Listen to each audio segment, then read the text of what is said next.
US President-elect Donald Trump says Mexico's President Claudia Sheinbaum has agreed to stop migration through Mexico into the United States. Posting on Truth Social, Mr. Trump said that in their phone conversation, the two leaders also agreed to close the border between the US and Mexico. Posting elsewhere on social media, President Sheinbaum said her country is already dealing with migrant caravans and that Mexico's position is not to close borders, but to build bridges between governments and people. So let's bring in our correspondent, Benjamin Alvarez-Gruber in Washington. Welcome, Ben. What else are you hearing from the Mexican side? There is definitely a different emphasis that the Mexican side is pointing on, deferring to what we've heard from President-elect Donald Trump. While both the US and the Mexican side say this was a positive talk, Trump said that Mexico had agreed to stop migration to the United States. But what we heard from President Sheinbaum, not only after this talk, but also during today's press conference, is that migrant caravans are no longer reaching the border with the United States. That's what she also doubled down on, saying that it is already Mexico's strategy, that it's not new, that she's just continuing with what her predecessor was doing, and also that the government of Mexico will continue working with several Central American countries. She named Honduras, she named El Salvador, she named Guatemala, and she also said that the communication between her and the incoming U.S. administration, after what she described was a friendly conversation with President-elect Trump, will continue to talk not only about migration, also on a collaboration when it comes to security, but also tariffs. And that's something what we will probably soon hear more from the Trump White House after President-elect Donald Trump promised 25% tariffs on imports from two of its largest trading partners, Canada and Mexico, until what he says they clamp down on migrants crossing the border. And after that, President Sheinbaum from Mexico sent out a letter to the US saying that Mexico could retaliate with its own tariffs, and also said that Mexico is suffering from an influx of weapons smuggled in from the United States, saying also that drugs, and that's very important here because that's also what President-elect Trump has been saying. So President Sheinbaum from Mexico said that the drugs is a problem of public health and consumption in your country's society. So we can expect to hear more from both sides, from the US and from Mexico pretty soon. OK, stay with us, Ben. We're going to take a look at your report about another aspect of Donald Trump's migration plans and then come back to you. Because during his campaigning, the president-elect promised to deport millions of people, which has alarmed thousands of so-called dreamers. These are the people who were brought to America illegally as children, but who were granted protection from removal and permission to work. So here's a look at how one of them is dealing with all this uncertainty. Daniel was born in Mexico. He was just a baby when his family came to Texas. He grew up living in fear. Not having papers meant his parents were constantly scared of being deported if they had even the slightest problem with the authorities. He only told a few friends. People he knew were undocumented too. When Daniel was 16, he became a recipient of DACA, the program which gives some limited protection to undocumented immigrants who arrived as children. It took away that fear and meant he could study. He's channeling his passion for immigrant advocacy and policy reform into a degree in political science at the University of Texas in Dallas. I talk about it because I want to hopefully, I want one kid walking down the street who is also undocumented to hear, oh, that guy's also undocumented. It's like, I can do, maybe if he's doing such things, maybe I can do that one day. Many scared dreamers demonstrated against Donald Trump's attempt to end the DACA program in his first term as president. To their relief, the Supreme Court blocked that attempt. No justice, no peace.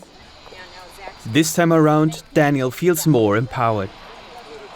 But one thing that really kept me from kind of going down that rabbit hole was the fact that I saw so many people from the immigrant community come together and say, we made it through the first time.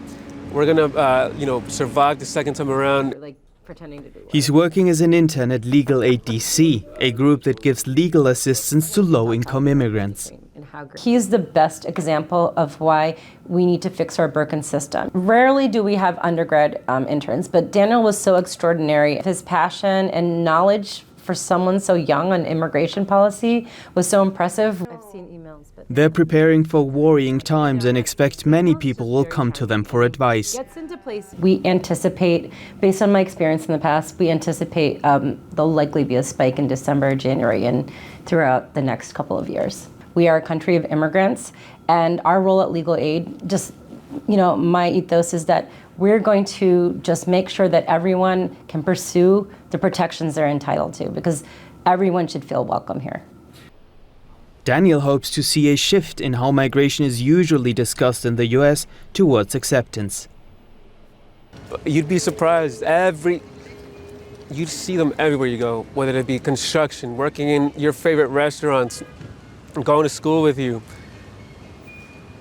There are people like me everywhere. Those people can only hope that DACA protection will remain, so they don't have to live in fear like he used to. Well, Benjamin Alvarez-Gruber, what do you think the future holds for America's dreamers?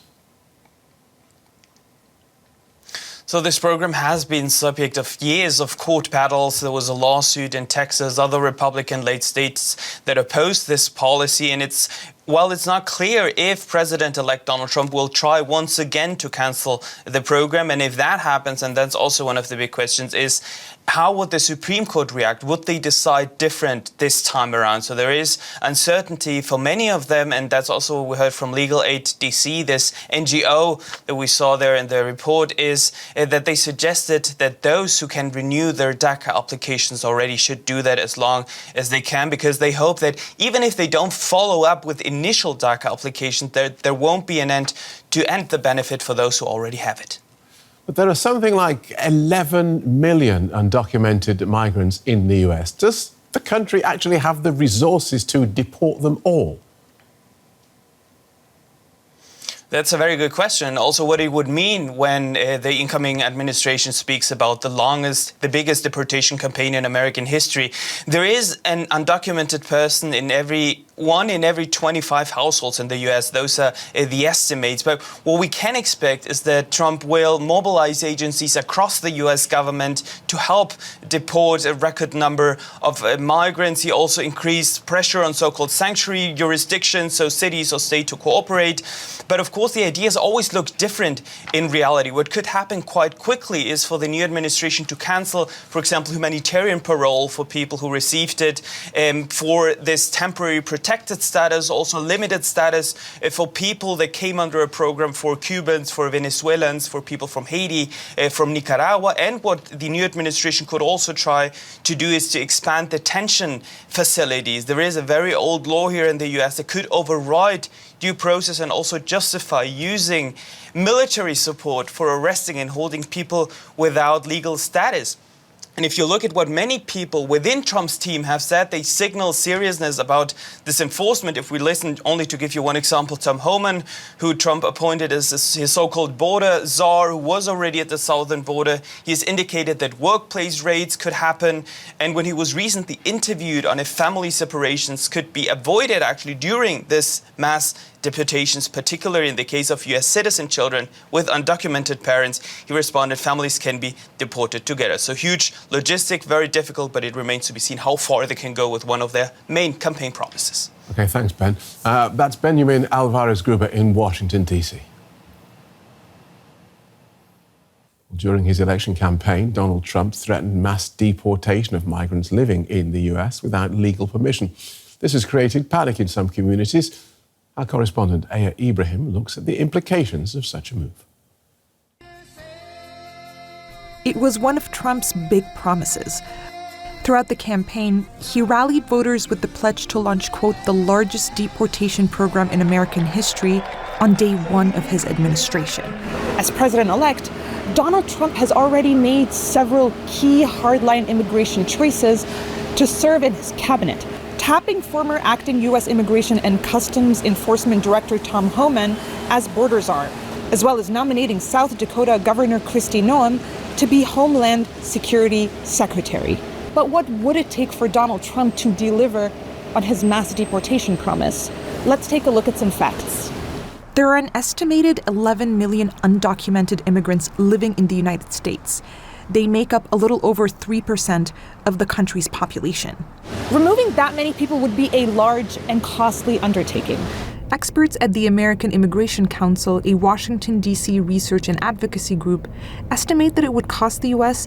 at least $88 billion to deport 1 million people each year. We're looking at a very large potential universe of people who could be affected. Many of those are going to be people who crossed without being apprehended and have just been living without incident for years. Some of them are going to be people who had some previous form of legal status that has lapsed. Some are going to be people who currently have temporary protections under executive actions conducted by, say, President Biden, but who the Trump administration, Trump administration in waiting has made it very clear they're going to remove those protections, and then those people will in fact be eligible for removal. But it's unclear when it will happen. Even if they are eligible for removal, deporting someone from the United States can be a labor-intensive process. It first involves arresting people. Then, in most cases, people have the right to appeal before an immigration court. These are infamously backlogged. Then there's the cost of holding people in custody and returning them to their countries of origin. And that is dependent on the country's willingness to cooperate with the United States in the deportation. Applying these processes to the sheer number of people that a Trump administration could possibly target would take a very long time. It's impossible to estimate how long that would even take. It feels almost unrealistic even to try to estimate, just because it's so far removed from anything we've ever seen. It is unlikely that these realities will stop Donald Trump from addressing illegal immigration when he takes office next year. But experts are expecting something a little different from the grand promises made on the campaign trail. The thing I'm looking for is some combination of very high profile, splashy, announced in advance, lots of press, shock and awe kind of things, which may or may not net a whole lot of people actually in custody. Propaganda is in part being sent to immigrants, sending the message that this could be you next. You should not feel comfortable. You should not feel secure. You should be considering picking up and leaving on your own. Meanwhile, around the country, pro-immigrant groups are springing into action. In Los Angeles, the city council recently passed a sanctuary city ordinance, a policy that prohibits the use of city resources to carry out federal immigration enforcement. This is a city where about a third of the population is immigrants. We are all extremely concerned, worried, panicked, afraid that the National Guard or other people are going to be forced to execute Trump's mass deportation plans. But we're also organized. We've been through this before. We know how to respond. With the Trump transition in full swing, many are already bracing themselves for what his second presidency could mean for them.